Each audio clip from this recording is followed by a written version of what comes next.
The Lord of the Rings has a tight grip on its huge array of characters throughout its 3 parts, but Peter Jackson chose to change Arwen's role slightly. Peter Jackson's Hobbit and Lord of the Rings trilogies adapted the J.R.R. Tolkien books of the same names while not always remaining true to the stories on the pages. With each part launching between 2012 and 2014, The Hobbit invented lots of content for Radagast. Releasing between 2001 and 2003, the Lord of the Rings movies invented just as much content for various other characters. Likewise, both trilogies reduced the roles of various characters in the Legendarium. Liv Tyler was given a greatly boosted role as Arwen in the Lord of the Rings movies for many reasons. Tyler called Arwen a little bit mysterious because there's not as much of her in the books at AwesomeCon 2025, alluding to this phenomenon. The Lord of the Rings, The Return of the King ending signified a new level of global renown for Tolkien's story, and perhaps Arwen's larger role in the story contributed to it. How the Lord of the Rings movie's depiction of Arwen compares to Tolkien's books. Arwen is different in the Lord of the Rings books. Liv Tyler is rightly recognized as the quintessential Arwen, perhaps precisely due to the differences between her Arwen and the one in the books. No other actor has portrayed Arwen so clearly, consistently, recognizably, or well across the many global adaptations existent over the years, from the Russian Kranatelli to Sweden's Lord of the Rings movie. Arwen is recognizable as a beautiful, feminine, powerful elf. But in the books, she was less powerful and carried out fewer heroics. Arwen would not be the iconic character she is held to be in so many people's hearts without Peter Jackson's changes to the Fellowship of the Ring and its 2 sequels. It was Glorfindel, not Arwen, who saved Frodo at the Ford of Bruinen in Part 1 of the Lord of the Rings novel, The Fellowship of the Ring.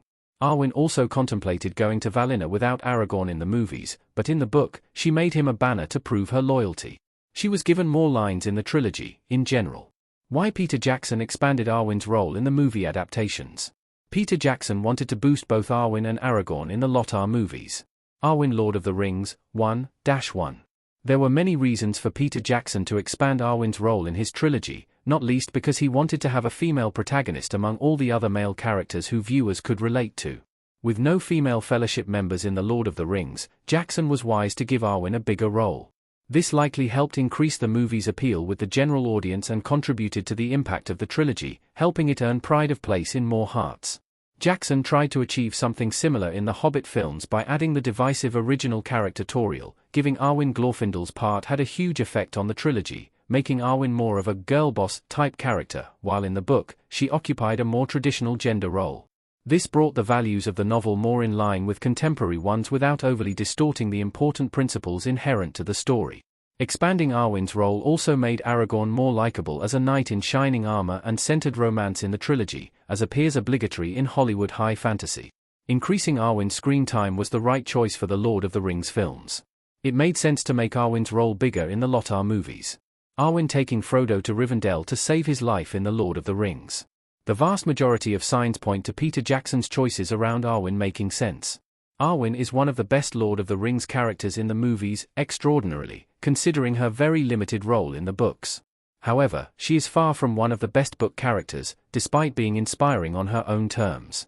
This shows how the screenwriters, Peter Jackson, Fran Walsh, Philippe Arboyens, and Stephen Sinclair, took the source material and made a good script from it, writing in a way that honored the book despite all the major differences. Cutting key characters like Glorfindel and Tom Bombadil was frustrating and missed out on some interesting opportunities.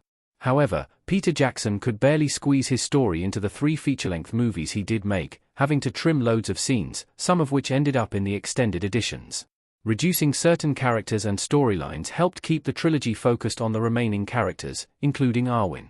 This meant audiences cared about them more. Giving some of Theoden's best lines to Aragorn functioned in the same way. Sadly, Theoden's role was reduced, but viewers got to fall in love with Aragorn at full pelt. Arwen's increased role also built Aragorn's appeal, demonstrating his romantic eligibility and his sensitivity to more than just war. Connecting to readers through a novel with elements of medieval romance and epic is different from connecting to viewers in a contemporary movie. Ultimately, the Lord of the Rings movies read the room and emerged with nearly perfect dramatic characterization and pacing.